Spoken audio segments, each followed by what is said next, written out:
Fala galera ligada no Pautas e Táticas no YouTube e no Instagram. Esse que seria um vídeo que eu postaria apenas no Instagram, decidi também jogar aqui no canal. Por isso que o vídeo não tem muita edição, não tem trilha de fundo, porque o papo vai ser direto e reto sobre um assunto que me chamou muita atenção nas últimas semanas. Por que há a tendência dos times de posse serem tão exaltados aqui no Brasil, e as equipes que são mais contidas, mais preocupadas com a parte defensiva do jogo, serem tão demonizadas, digamos assim? Por que há esse preconceito dentro do futebol brasileiro? Vamos dar o exemplo do Fernando Diniz, que hoje em dia é um técnico muito fácil de se elogiar, né? Nós estamos gravando esse vídeo dia 17 de dezembro de 2020, um dia depois do São Paulo aplicar um 3-0 no Atlético Mineiro no Morumbi, abrir 7 pontos de vantagem na liderança do Campeonato Brasileiro. Então, São Paulo hoje é o time da moda, o time do Diniz. Então hoje é muito fácil fazer esse elogio.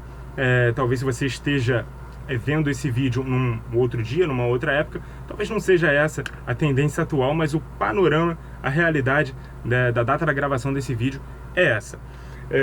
O São Paulo que já teve para perder o seu técnico, né? Já pediram muito a cabeça dele, a torcida do São Paulo, principalmente, por muitas vezes, inclusive ao longo de 2020, por conta de várias eliminações do Campeonato Paulista, na Libertadores, na Copa Sul-Americana, mas por ter confiança no trabalho do profissional e convicção de que ele era o cara certo para tocar o projeto, o São Paulo manteve o Fernando Diniz e vem colhendo os frutos dessa escolha. É um dos trabalhos mais longevos do futebol brasileiro e por conta dessa convicção o São Paulo está aí colhendo esses frutos. E por que havia essa cobrança tão excessiva no trabalho do Fernando Diniz? Porque não só no São Paulo, mas em vários outros trabalhos, né, desse técnico, inclusive no Instagram a gente chegou a fazer um debate logo depois da eliminação do São Paulo no Campeonato Paulista para o Mirassol, se o Diniz não seria um técnico super valorizado.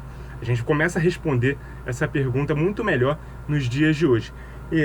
Essa tendência de reclamar do Diniz, de pedir a cabeça dele, era por conta desses problemas que ele vinha apresentando em vários clubes que ele já trabalhou, que era criar muitas chances, ter uma posse de bola elevada, mas não converter essas chances muitas vezes em gol. O percentual de aproveitamento, né, de chances criadas e bolas na rede era realmente muito, muito baixo, além de sofrer bastante defensivamente. Isso acontece, galera, porque cada escolha é uma renúncia.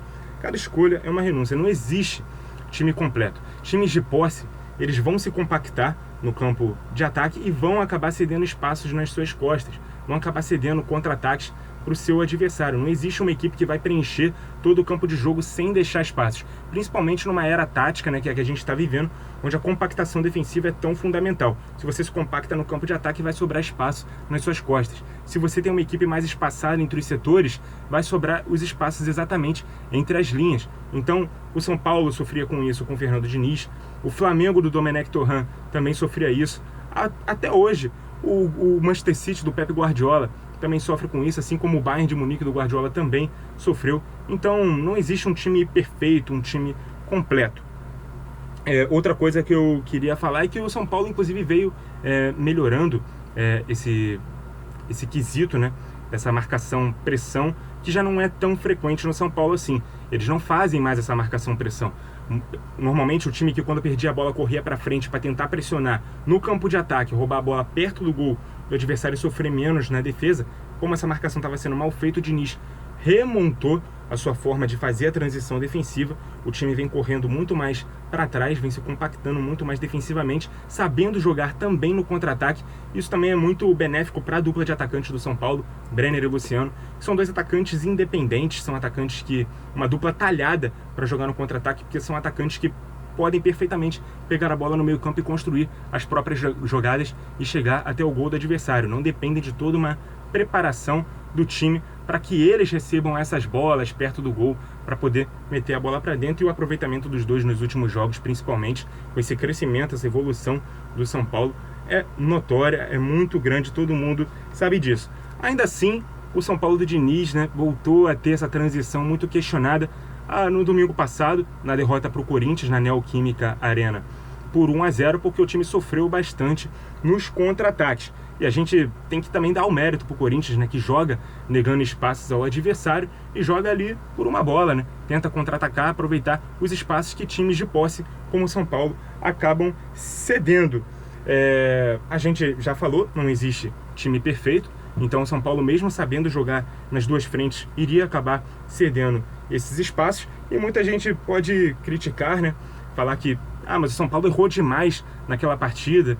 Talvez esse recorte que a gente tenha visto dessa evolução do São Paulo tenha sido uma coisa mais de momento, boa fase, e talvez isso acabe. O verdadeiro São Paulo do Fernando Diniz, a verdadeira transição defensiva dos times do Diniz é realmente deficitária. Eu acho que a gente tem que dar mérito muito maior para o jogo que o Corinthians fez.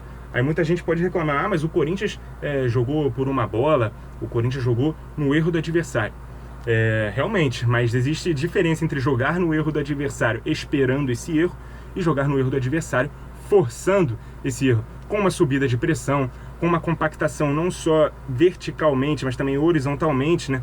Se a equipe faz uma saída por um lado, o time todo se compacta, fecha as linhas de passe mais próximas, ou induz que uma troca de passes aconteça para uma zona mais estratégica, mais fácil para se fazer um desarme ou uma interceptação, enfim. Tudo isso é estratégia, tudo isso é saber montar defesas, não é apenas ser covarde, não é apenas jogar na retranca, não é apenas um estilo de jogo ultrapassado, como preconceituosamente muita gente tem tratado equipes que não jogam da forma bonita de se ver, né, que é jogar aberto, correndo um pouco mais de risco e trabalhando um pouco mais a posse de bola, que é como equipes como a do Fernando Diniz jogam. E a gente pode citar também, né, que equipes como a do Corinthians, elas prezam muito mais a eficiência, porque vai ter poucas chances. Realmente, como eu disse, cada escolha é uma renúncia. Então, se você abre mão da posse de bola e se preocupa um pouco mais com a defesa, você está renunciando chances de gol prolíferas, muito mais chances de gol, você ter também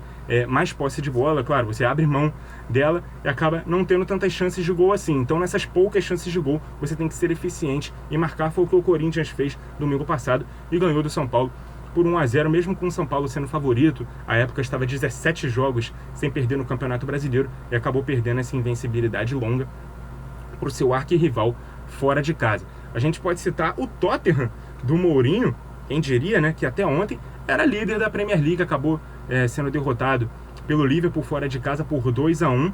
Era um time que vinha primando pela solidez defensiva e pela eficiência nos contra-ataques. Foi eficiente ao marcar o gol de empate no primeiro tempo. O Tottenham havia chegado apenas uma vez no campo de ataque e com o Son, naquele contra-ataque construído, chegou ao gol de empate.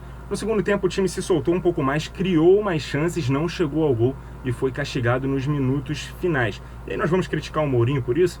Não, cara, porque há 2 semanas atrás contra o Arsenal, no grande derby de Londres, ele também jogou da mesma forma, primou pela eficiência, chegou 2 vezes no ataque no primeiro tempo, venceu o Arsenal por 2-0 e por momentos do jogo o Tottenham chegou a ter 9% de posse de bola. Ainda assim, foi sólido na defesa, conseguiu se compactar, não sofreu gols e marcou 2-0, o que conseguiu manter o Tottenham, àquela época, a liderança do campeonato.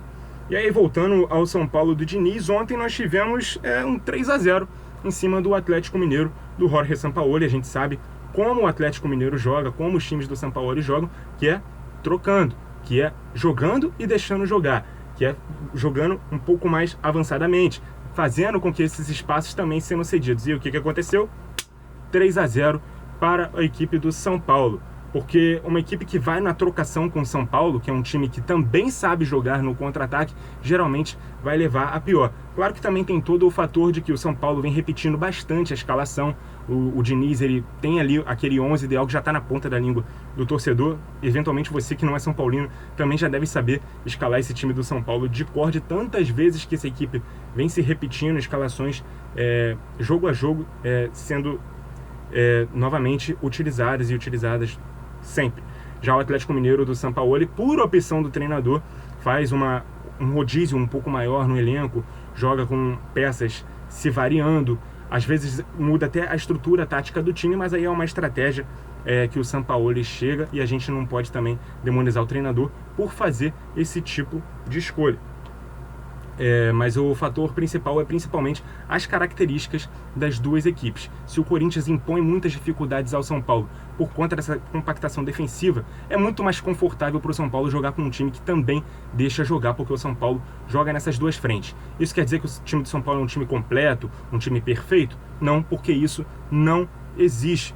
A prova disso é justamente a partida contra o Corinthians. Não existe uma perfeição tática. A busca é principalmente pelo equilíbrio e pela busca das melhores estratégias jogo a jogo.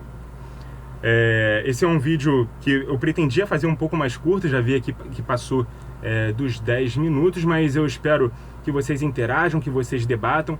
É um vídeo um pouco diferente, né, do que eu venho abordando, falando um pouco mais de partidas que aconteceram recentemente, como exemplo para esse debate que eu acho bastante interessante, onde não existe uma perfeição tática e sim uma busca por um equilíbrio. Eu espero a participação de vocês nos comentários, tanto no YouTube quanto no Instagram. Então, muito obrigado a você que acompanhou o vídeo até aqui. Continue ligado no Pautas e Táticas em todas as frentes que ele atua, tanto no YouTube quanto no Instagram. E até a próxima, rapaziada!